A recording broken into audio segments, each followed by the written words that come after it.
which, as was just mentioned, makes up over 60% of ABBV's revenue.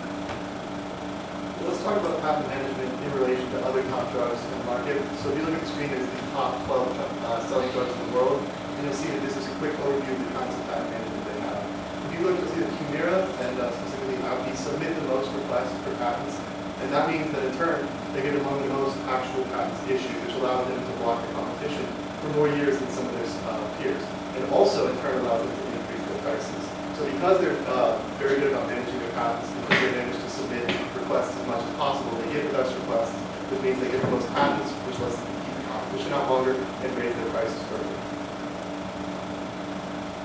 And also, there's other promising replacements on the way that are not only more effective in clinical trials, specifically uvdacitinib, which is impossible to pronounce, and risankizumab, which are both new drugs that are in third phase trials that are set release within the next year. Both of these drugs are deemed to be more effective than Humira in clinical trials, and beyond that, they grant new patent windows where the company gets to keep out competition, and they also grant new orphan drug designations, which grant market exclusivity for the first 5 years for any drug that they get an indication of orphan drug designation.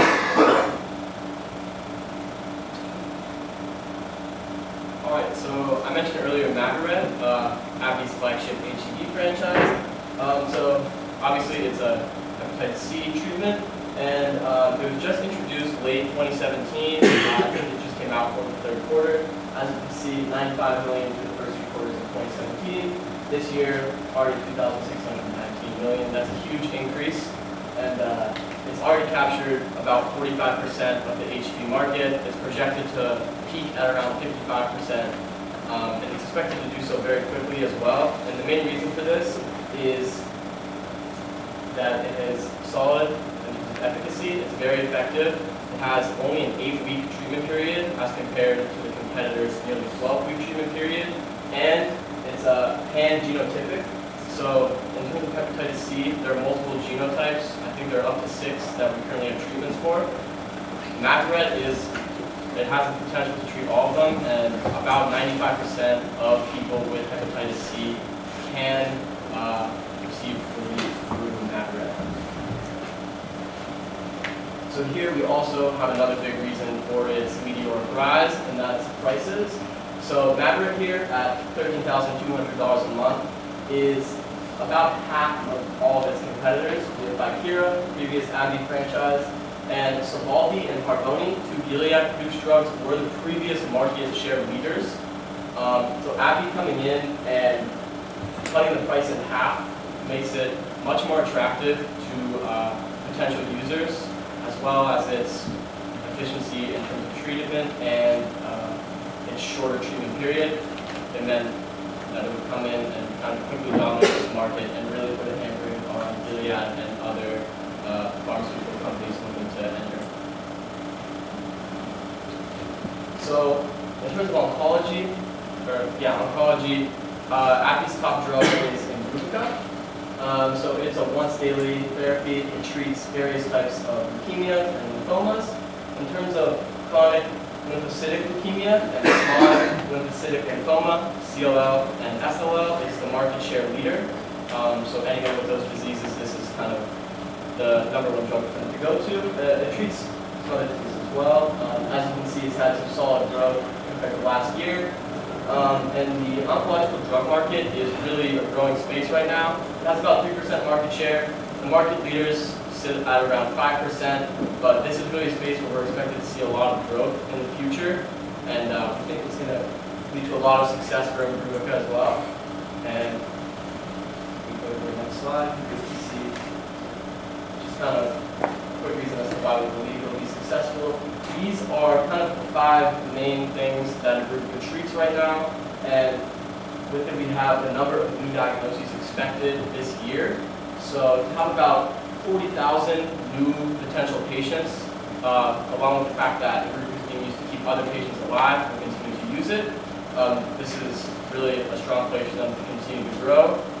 They're also seeking new indications. So when a drug receives an indication, it means it's kind of cleared for treatment for a specific disease.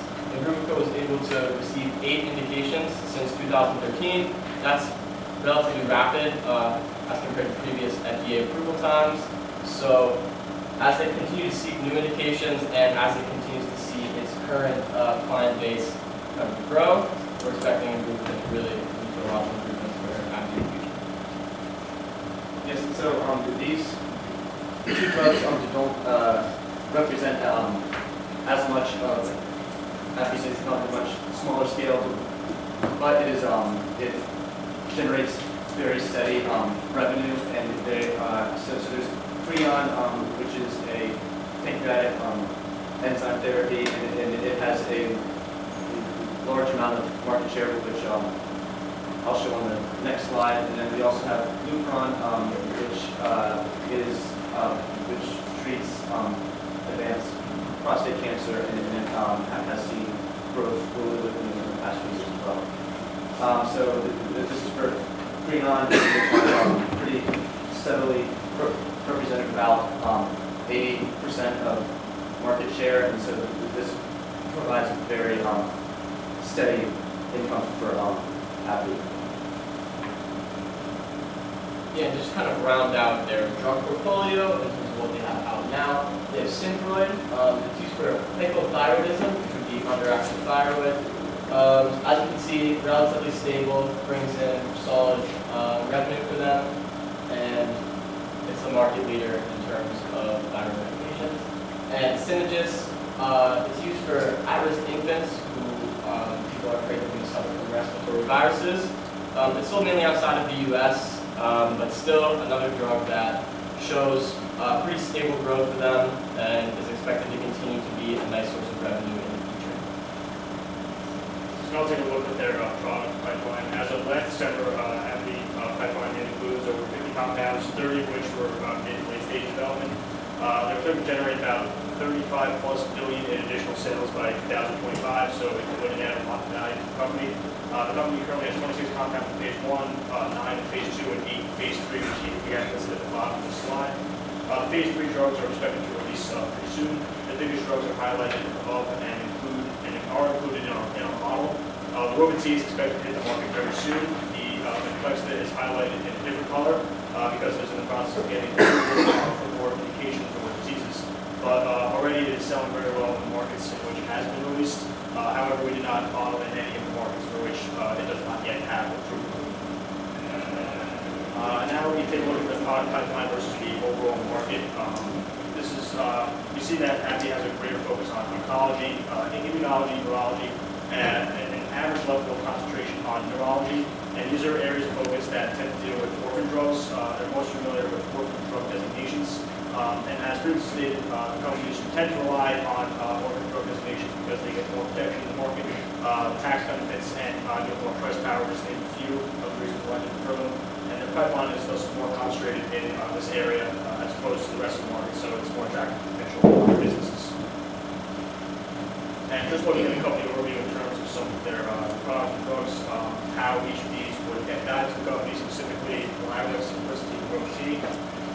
Milagros studied for the treatment of endometriosis and thyroids. Endometriosis is a cancer of the tissue, usually grows around the uterus, grows outside of it. And uterine fibroids is a common non-cancerous growth in the uterus. Simplicity is approved to treat multiple myeloma, which is a very, very rare case of cancerous plasma cells.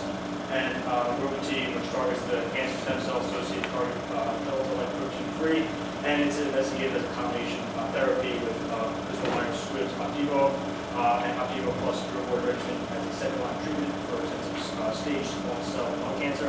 And on the right, we just have a graph that projects these sales through 2022, how these drugs will perform. And all three of them will add significant value. As you can see, $400 million for Milagros, $317.5 for Rova-T, and $40 billion for So when we talk about how much money the company spends on R&D, we see that they actually spend pretty much industry average, 15 to 18%, very consistent with their other competitors in the biopharma space, in the large cap.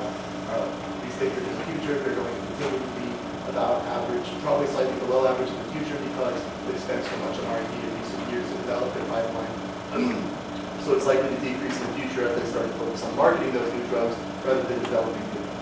And we see that on that industry average expense, they still managed to generate best-in-class pipeline value creation. They're second out of all the companies valuation of their pipeline products, and that's even including other pharmaceutical companies. So even when you compare them to regular pharmaceutical companies and other biopharmaceutical companies, you see that they're still generating best-in-class value from their pipeline, which means that we're valuing them based on growth that have high potential for a lot of these drugs to really break out and be the next massive source of revenue for this company. And in fact, MAVREP is already starting to see benefits from that, as we talked about earlier.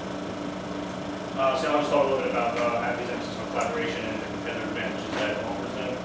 They're able to work with smaller companies who need ABBV's resources to undertake more ambitious projects. Also, the collaboration allows to collaborate rather than compete with other large players in the industry. And they're able to more actively scout out future acquisitions, which makes the integration with the companies easier when they already work with ABBV, and makes the first acquisition less likely to be a failure. And this also fits into their emphasis on having large operating leverage. ABBV has safe debt levels to take on more mergers and acquisitions. The company really hasn't made any significant acquisitions since mid-2016 when it acquired StemCentrix. And you can see that it doesn't have the highest debt to EBITDA in the industry. But analyst estimates from JP Morgan and from SunTrust Robinson Humphrey say that the company could safely take on about 10 to 20 billion of additional debt for M&A to finance their potential growth in the future. So we don't see that they have the best in the industry, but they certainly have no they want to solve the growth in the future. So this chart shows the pipeline drugs that are switching phases within the end of the year and early next year. And you see that a lot of these are either phase 3 results or FDA decisions. And we have Imbruvica and Venclexta, which are already on the market today. So you're seeing a lot of good pipeline opportunities that will actually come into effect in the near future. And so here's our annotated price chart. The quarter 4 was very good for AbbVie, so you saw the spike here, and then the results for a Rova-T study were announced, and that it was shown to be less